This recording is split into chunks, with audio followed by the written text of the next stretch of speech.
ਚੀਨ ਵੱਲੋਂ ਵਾਰੀ-ਵਾਰੀ ਮਨੁੱਖੀ ਅਧਿਕਾਰਾਂ ਦੀ ਉਲੰਘਣਾ ਕਰਨ ਖਿਲਾਫ ਰੋਸ ਪ੍ਰਗਟਾਉਂਦਿਆਂ ਹੋਇਆ ਕੈਨੇਡੀਅਨ ਸਰਕਾਰ ਦੇ ਅਧਿਕਾਰੀਆਂ ਨੇ ਬੀजिंग ਓਲੰਪਿਕਸ ਦਾ ਡਿਪਲੋਮੈਟਿਕ ਬਾਈਕਾਟ ਕਰਨ ਦਾ ਐਲਾਨ ਕੀਤਾ ਹੈ। ਪ੍ਰਧਾਨ ਮੰਤਰੀ ਜਸਟਿਨ ਟਰੂਡੋ ਨੇ ਬੁੱਧਵਾਰ ਨੂੰ ਡਿਪਲੋਮੈਟਿਕ ਬਾਈਕਾਟ ਦਾ ਐਲਾਨ ਕੀਤਾ। ਉਹਨਾਂ ਆਖਿਆ ਕਿ ਸਰਕਾਰ ਵੱਲੋਂ ਮਨੁੱਖੀ ਅਧਿਕਾਰਾਂ ਦੀ ਇਸ ਉਲੰਘਣਾ ਕਾਰਨ ਉਹ ਕਾਫੀ ਪਰੇਸ਼ਾਨ ਹਨ। ਕੈਨੇਡੀਅਨ ਐਥਲੀਟਸ ਵਿੰਟਰ ਗੇਮਸ ਵਿੱਚ ਹਿੱਸਾ ਲੈ ਸਕਣਗੇ। ਟਰੂਡੋ ਨੇ ਆਖਿਆ ਕਿ ਸਾਡੇ ਐਥਲੀਟ ਕਈ ਸਾਲਾਂ ਤੋਂ ਟ੍ਰੇਨਿੰਗ ਕਰ ਰਹੇ ਹਨ ਤੇ ਦੁਨੀਆ ਭਰ ਦੇ ਐਥਲੀਟਸ ਨਾਲ ਮੁਕਾਬਲਾ ਕਰਨਾ ਚਾਹੁੰਦੇ ਹਨ। ਉਹਨਾਂ ਨੂੰ ਸਾਡਾ ਪੂਰਾ ਸਮਰਥਨ ਰਹੇਗਾ। For the past many months, we've been in conversation with partners and allies around the world on the issue of the Beijing Olympic and Paralympic Games. As a country, indeed, as many partners around the world, we are extremely concerned by the repeated human rights violations by the Chinese government. That is why we are announcing today that we will not be sending any diplomatic representation to the Beijing Olympic or Paralympic Games this winter.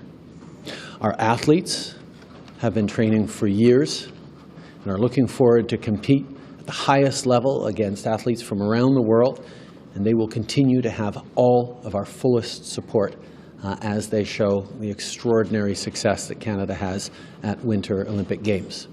I don't think the decision by Canada or by many other countries to choose to not send diplomatic representation to the Beijing Olympics and Paralympics is going to come as a surprise to China. We have been very clear over the past many years of our deep concerns around human rights violations, and this is a continuation of us expressing our deep concerns for human rights violations. It's been very clear that concerns around arbitrary detention are real and are shared by many dozens of countries around the world, which is why we saw such tremendous participation and sign on to our declaration against arbitrary detention. We will continue to stand very clearly as a world against the use of coercive diplomacy and tools like arbitrary detention. At the same time, we will be there, absolutely, as countries, as a country, but as a world as well, to support all the athletes gathering in Beijing. NDP ਆਗੂ ਜਗਮੀਤ ਸਿੰਘ ਨੇ ਆਪਣੀ party ਦੇ caucus ਦੀ ਹਫ਼ਤਾਵਾਰੀ meeting ਤੋਂ ਬਾਅਦ ਪੱਤਰਕਾਰਾਂ ਨਾਲ ਗੱਲਬਾਤ ਕੀਤੀ, ਜਿੱਥੇ ਉਹਨਾਂ ਇੱਕ ਵਾਰੀ ਫੇਰ ਘਰਾਂ ਦੀਆਂ ਵੱਧ ਰਹੀਆਂ ਕੀਮਤਾਂ ਨੂੰ ਲੈ ਕੇ ਚਿੰਤਾ ਜਤਾਈ। ਇਸ ਤੋਂ ਇਲਾਵਾ ਉਹਨਾਂ ਪੇਡ ਸਿਕ ਲੀਵ ਬਾਰੇ ਪੱਤਰਕਾਰਾਂ ਦੇ ਸਵਾਲਾਂ ਦੇ ਜਵਾਬ ਵੀ ਦਿੱਤੇ। We'll be continuing as a party, New Democrats will be continuing to fight to make sure the fiscal update is an opportunity to tackle inflation, particularly as it impacts people because they're seeing the cost of living go up. So we want to frame this fiscal update as an opportunity to see the Liberal government put in place concrete steps to help people out who are struggling as the cost of everyday items continues to go up. Particularly housing is one of the biggest drivers of inflation, and we want to see real steps to tackle the increase in housing prices across the country. And as the former Bank of Canada governor stated, the federal government does play a role and has a role to play in tackling the cost of housing. We agree. There are many things that this government can do, some of which they announced they wanted to do in the campaign. We want to see them actually take that action. So we're looking forward to seeing that in the fiscal update next week. In addition, there's other measures to lower the cost of living for people. Some immediate things we can do that are within our power federally. We know people spend a lot of money, some of the highest prices in the world, on cell phone and internet fees. There is a way for us to lower that, which will help families out who are feeling the squeeze. We want to see real concrete steps taken to support people in this difficult time, and that's what New Democrats will be fighting for. You're speaking like specifically about like the paid sick leave provisions, like what we want to see changed in that? Yes. Well, we've long fought for paid sick leave. This is something that New Democrats called for over the past 18 months. During the pandemic, we pushed for over 22 times. So 22 times I asked the Prime Minister to expand on paid sick leave. We believe it's fundamental, it's essential, and 22 times the Prime Minister said no each time I asked to either expand it or put in a program or to bring in federal supports. He kept on saying no. I said no to workers. And so this is something that New Democrats have been pushing for, and we're encouraged to see the fact that it is moving forward. We think that 10 days of paid federal sick leave is vital. I spoke to some workers on the way here to Ottawa, and they said this would make a big difference in our lives. We can't take the time off that we need when we get sick. Canadian ਪ੍ਰਧਾਨ ਮੰਤਰੀ Justin Trudeau ਨੂੰ ਬੁੱਧਵਾਰ ਨੂੰ ਮਹਿੰਗਾਈ ਅਤੇ ਰਹਿਣ-ਸਹਿਣ ਦੀਆਂ ਵਧਦੀਆਂ ਕੀਮਤਾਂ ਤੇ ਕੰਜ਼ਰਵੇਟਿਵ ਵਿਰੋਧੀ ਸੰਸਦ ਮੈਂਬਰਾਂ ਦੇ ਸਖਤ ਸਵਾਲਾਂ ਦਾ ਸਾਹਮਣਾ ਕਰਨਾ ਪਿਆ। ਹਾਊਸ ਆਫ ਕਾਮਨਸ ਵਿੱਚ ਪ੍ਰਸ਼ਨ ਕਾਲ ਦੌਰਾਨ ਟਰੂਡੋ ਨੂੰ ਵਾਰ-ਵਾਰ ਪੁੱਛਿਆ ਗਿਆ ਕਿ ਉਹ ਬੈਂਕ ਆਫ ਕੈਨੇਡਾ ਲਈ ਪ੍ਰਧਾਨ ਵਿਆਜ ਦਰ ਨੂੰ 2% ਤੇ ਰੱਖਣ ਦੇ ਹੁਕਮ ਨੂੰ ਰੀਨਿਊ ਕਰਨਗੇ ਜਾਂ ਨਹੀਂ। ਟਰੂਡੋ ਨੇ ਕਿਹਾ ਕਿ ਉਹਨਾਂ ਦੀ ਸਰਕਾਰ ਦੀ ਮਹਿੰਗਾਈ ਅਤੇ ਰਹਿਣ-ਸਹਿਣ ਦੀਆਂ ਵਧਦੀਆਂ ਲਾਗਤਾਂ ਨਾਲ ਨਜਿੱਠਣ ਦੀ ਯੋਜਨਾ ਹੈ, ਜਿਸ ਵਿੱਚ ਰਿਹਾਇਸ਼ ਅਤੇ ਬੱਚਿਆਂ ਦੀ ਦੇਖਭਾਲ ਵਿੱਚ ਵਧੇਰੇ ਨਿਵੇਸ਼ ਨੂੰ ਸ਼ਾਮਲ ਕੀਤਾ ਗਿਆ ਹੈ। Mr. Speaker, more than a quarter of Canadians have mortgages with a variable rate. The number of high-leverage uninsured mortgages is more than 25%, according to the Bank of Canada. The bank suggested today that it will raise interest rates soon, and some experts predict 5 interest rate increases next year. How many thousands of families are at risk of losing their homes because this Prime Minister has ignored the inflation crisis? The Right Honourable Prime Minister. Mr. Speaker, we are extremely concerned with the rising costs of living faced by Canadians, which is why we have a concrete plan to take action on that, whether it's by investing in childcare, whether it's more support for Canadians, or it's putting forward the most ambitious plan on housing that this country has ever seen, which includes $4 billion for municipalities to help build more supply, while at the same time the Conservatives only had to offer tax breaks for Canada's wealthiest landlords in the last election campaign. Canadians need solutions. That's what we're delivering, not them. My question is simple. Will the government mandate the Bank of Canada to maintain its 2% target? Yes or no? Yes, we will renew the mandate of the Bank of Canada, but we will also continue to step up with record investments in housing. And How bad does the cost of living crisis have to get before this Prime Minister gets a grip? The Right Honourable Prime Minister. while the Conservative Party flails around and offers personal insults, we are focused on Canadians. We are focused on investing tangibly to counter the housing crisis, whether it's $4 billion for municipalities, whether it's investments in $10 a day childcare right across the country, whether it's support for seniors, support for young families. We are there. We will continue to be there for Canadians while the Conservatives play political games and throw mud. And what he could do today to reassure Canadians is tell them that he understands this. He's going to quell this crazy talk about the Bank of Canada wading into policy that he has responsibility for and keeping inflation at 2%. For the past weeks, what have we seen from the Conservatives? Telling Canadians that the problems they're facing with increased affordability, increased prices on everything, difficulty buying gas, difficulty buying computer. They've just shrugged and said, oh, it's just inflation. Well, it's not just inflation, Mr. Speaker. It is a focus that we have to continue to invest in Canadians.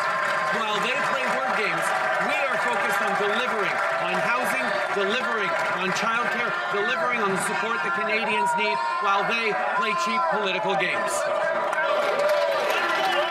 Ontario ਦੇ premier Doug Ford ਨੇ ਘੋਸ਼ਣਾ ਕੀਤੀ ਕਿ ਉਹਨਾਂ ਦੀ ਸਰਕਾਰ ਅਗਲੇ 5 ਸਾਲਾਂ ਵਿੱਚ ਛੋਟੇ ਪੇਂਡੂ ਅਤੇ ਉੱਤਰੀ ਭਾਈਚਾਰਿਆਂ ਲਈ ਬੁਨਿਆਦੀ ਢਾਂਚੇ ਦੇ ਖਰਚੇ ਵਿੱਚ ਵਾਧੂ $1 ਬਿਲੀਅਨ ਪ੍ਰਦਾਨ ਕਰੇਗੀ। ਇਸ ਮੌਕੇ ਪ੍ਰੀਮੀਅਰ ਡਗ ਫੋਰਡ ਨੂੰ ਬਜ਼ੁਰਗਾਂ ਲਈ ਕੋਵਿਡ-19 ਵੈਕਸੀਨ ਬੂਸਟਰ ਡੋਜ਼ ਦੇ ਰੋਲ ਆਊਟ ਅਤੇ ਸੂਬੇ ਵਿੱਚ ਤੇਜ਼ੀ ਨਾਲ ਟੈਸਟਾਂ ਦੀ ਵੰਡ ਬਾਰੇ ਸਵਾਲਾਂ ਦਾ ਵੀ ਸਾਹਮਣਾ ਕਰਨਾ ਪਿਆ। My friends, in the face of big challenges, our government has a plan for growing a stronger economy. An economy that works for everyone, not just for big cities and towns, but in the small communities and townships that are the lifeblood of this province. It's a plan that will protect our progress in our fight against COVID-19, but that also looks beyond to the Ontario we want to build, the future we want for our kids and grandkids. When Ontario's economy is firing on all cylinders, it's an unstoppable machine. It's the engine that powers this country. And for that to happen, to unleash Ontario's full economic potential, we must look to our small, rural, and northern communities. Communities that are the heart and soul of our province. Communities that support local businesses and manufacturing and allow people to live well and thrive. And the fact is, these communities have been ignored for too long by previous governments. Governments that said the right things, but never followed through. Governments who acknowledged the shortcomings of the infrastructure in small communities, but never cared enough to fix it. Governments who made election promises and then turned their backs until the next one. Well, my friends, those days are done, because this government won't leave anyone behind as we build Ontario for the future. That's why we're announcing today an additional $1 billion in funding over the next 5 years. Towards the Ontario Community Infrastructure Fund, this increase will help 424 Ontario communities improve critical infrastructure projects, including roads, bridges, water, and wastewater. And I also saw a few people with signs that said splash pads. We'll get you a splash pad here. We'll make sure that happens. In fact, in this riding alone, there are 11 communities that will benefit directly from this funding. Canada ਦੇ ਸੂਬੇ British Columbia ਦੇ ਸ਼ਹਿਰ delta ਤੋਂ ਲੰਘੇ October ਮਹੀਨੇ ਤੋਂ ਭੇਦ ਭਰੀ ਹਾਲਤ 'ਚ ਲਾਪਤਾ ਹੋਏ ਪੰਜਾਬੀ ਮੂਲ ਦੇ 21 ਸਾਲਾ ਅਨਮੋਲ ਜਗਤ ਦੀ ਪੁਲਿਸ ਨੂੰ ਲਾਸ਼ ਬਰਾਮਦ ਹੋਈ। ਅਧਿਕਾਰੀਆਂ ਨੇ ਦੱਸਿਆ ਕਿ ਕਰੋਨਰ ਨੇ ਪੁਸ਼ਟੀ ਕੀਤੀ ਹੈ ਕਿ 1 ਦਸੰਬਰ ਨੂੰ ਯਾਨੀ ਕਿ ਬੀਤੇ ਬੁੱਧਵਾਰ ਨਾਰਥ ਡੈਲਟਾ ਦੇ ਇਲਾਕੇ 'ਚ ਮਿਲੀ ਮਨੁੱਖੀ ਅਵਸ਼ੇਸ਼ ਅਨਮੋਲ ਜਗਤ ਦੇ ਸਨ। ਲਾਪਤਾ ਨੌਜਵਾਨ ਨੂੰ ਆਖਰੀ ਵਾਰ 24 ਅਕਤੂਬਰ ਨੂੰ ਤੜਕੇ ਕਰੀਬ 1 ਵਜੇ 114 ਸਟਰੀਟ ਅਤੇ 80 ਐਵੀਨਿਊ ਦੇ ਇਲਾਕੇ 'ਚ ਦੇਖਿਆ ਗਿਆ ਸੀ। ਇਸ ਤੋਂ ਇਲਾਵਾ 10 ਨਵੰਬਰ ਨੂੰ ਪੁਲਿਸ ਨੇ ਦੱਸਿਆ ਸੀ ਕਿ ਨੌਜਵਾਨ ਨਾਲ ਸੰਬੰਧਿਤ ਇੱਕ ਬੈਕਪੈਕ ਇੱਕ ਜੰਗਲੀ ਇਲਾਕੇ 'ਚ ਮਿਲਿਆ ਸੀ ਅਤੇ ਇਸ ਤੋਂ ਬਾਅਦ ਉਸ ਦੀ ਭਾਲ ਲਈ ਕੋਸ਼ਿਸ਼ਾਂ ਕੀਤੀਆਂ ਗਈਆਂ ਸਨ। ਫਾਈਜ਼ਰ ਬਾਇਓਐਨਟੈਕ ਦਾ ਕਹਿਣਾ ਹੈ ਕਿ ਉਸਦੇ ਕੋਵਿਡ-19 ਬੂਸਟਰ ਸ਼ਾਟਸ ਨਾਲ ਓਮਿਕਰੋਨ ਵੇਰੀਐਂਟ ਖਿਲਾਫ ਮਜ਼ਬੂਤ ਪ੍ਰੋਟੈਕਸ਼ਨ ਹਾਸਲ ਹੋਵੇਗੀ। ਕੰਪਨੀ ਦਾ ਕਹਿਣਾ ਹੈ ਕਿ ਮੁੱਢਲੇ ਲੈਬ ਟੈਸਟ ਤੋਂ ਇਹ ਸਿੱਧ ਹੋਇਆ ਹੈ ਕਿ ਉਹਨਾਂ ਦੀ ਵੈਕਸੀਨ ਦੀ ਤੀਜੀ ਡੋਜ਼ ਨਾਲ ਇਸ ਨਵੇਂ ਵੇਰੀਐਂਟ ਖਿਲਾਫ ਐਂਟੀਬੋਡੀਜ਼ ਨਿਊਟਰਲਾਈਜ਼ ਹੋ ਜਾਣਗੀਆਂ। ਇਸ ਤੋਂ ਪਹਿਲਾਂ ਮੁਹੱਈਆ ਕਰਵਾਈਆਂ ਜਾਣ ਵਾਲੀਆਂ 2 ਡੋਜ਼ਾਂ ਨਾਲ ਕੋਵਿਡ-19 ਦੇ ਅਸਲ ਸਟ੍ਰੇਨ ਤੇ ਹੋਰ ਵੇਰੀਐਂਟਸ ਖਿਲਾਫ ਪ੍ਰੋਟੈਕਸ਼ਨ ਹਾਸਲ ਹੁੰਦੀ ਸੀ। ਫਾਈਜ਼ਰ ਦੇ CEO ਨੇ ਬਿਆਨ ਜਾਰੀ ਕਰਕੇ ਆਖਿਆ ਕਿ ਭਾਵੇਂ ਵੈਕਸੀਨ ਦੀਆਂ ਪਹਿਲੀਆਂ 2 ਡੋਜ਼ਾਂ ਵੀ ਓਮਿਕਰੋਨ ਸਟ੍ਰੇਨ ਨਾਲ ਲੜਨ ਲਈ ਕਾਫੀ ਹਨ, ਪਰ ਮੁੱਢਲੇ ਡਾਟਾ ਤੋਂ ਪਤਾ ਲੱਗਿਆ ਕਿ ਤੀਜੀ ਡੋਜ਼ ਇਸ ਪ੍ਰੋਟੈਕਸ਼ਨ ਨੂੰ ਵਧਾ ਦੇਵੇਗੀ। ਕੰਪਨੀ ਦਾ ਦਾਅਵਾ ਹੈ ਕਿ ਇਸ ਬੂਸਟਰ ਸ਼ਾਟਸ ਨਾਲ ਹਿਫਾਜ਼ਤ 25 ਗੁਣਾ ਵੱਧ ਜਾਵੇਗੀ। Yes, what we saw in this study that we did, and this is the first of many that will follow, it is that 3 doses of our vaccine against Omicron basically is equivalent to 2 doses of our vaccine with the original strain. So, and as you remember, the original strain, these antibody levels were translated to very, very high efficacy of 95%. So these are good news. On the 2 doses, the reduction was significant. But the third dose restored those titers very, very high. Yes. The data that we received are data that we got from what we call pseudovirus. So it's not the real virus. It is a virus that we have constructed in our labs, and it is identical with the Omicron virus. This is a very well-known study, and the first data that are coming are from this. We are working to produce also to reproduce the same results with the real virus, and that will come in maybe a week or 2. And those typically are more accurate because those assays are more sensitive. The ultimate proof is coming from real world data. We need to see where people that they have received the 3 doses, people that have received the 2 doses, if we have enough breakthrough cases, the severity of the cases, etc., etc. And that will come again, I think, by the end of the month. So by the end of the month, holistically, we have enough data to say if Omicron, the solution will be just the 3rd dose and monitor to see when the 3rd dose wanes or not, or if we need to go to a specific against Omicron variant vaccine.